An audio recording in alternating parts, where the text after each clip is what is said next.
Cartagena Inquisition Tribunal. In 1610, the Spanish Inquisition opened a tribunal in Cartagena, Colombia. For over 200 years, it operated in the heart of the Caribbean, torturing and executing people accused of witchcraft, heresy, and blasphemy. Today, the building is a museum, but most tourists don't know what happened inside.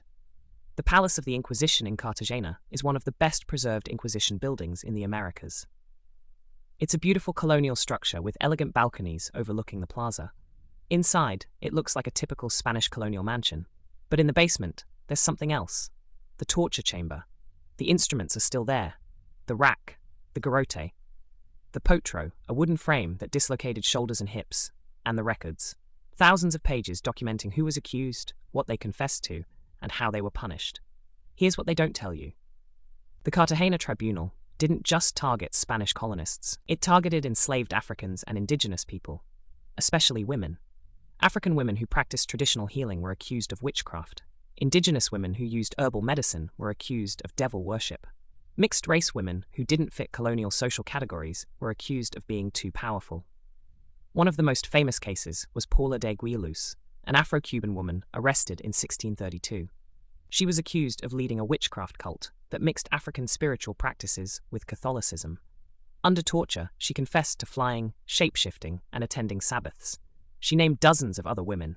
Most were enslaved or free black women. Paula was sentenced to 200 lashes and exile. But she survived, and after her exile, she continued practicing her traditions. The Cartagena Tribunal operated until 1821. Over 800 trials were recorded. But historians believe thousands more went undocumented. Today you can visit the Palace of the Inquisition. You can see the torture devices. You can read the trial records. But the museum doesn't talk much about race. It doesn't emphasize that most victims were black, indigenous, or mixed race. It presents the Inquisition as a general historical phenomenon, not as a tool of colonial racial control. But that's exactly what it was. The Spanish Inquisition in Latin America wasn't just about religion. It was about erasing African and indigenous spiritual practices. It was about controlling women who had knowledge and power. It was about maintaining white Spanish colonial authority. And it worked. For over 200 years. Have you been to Cartagena? Drop a comment if you visited the museum.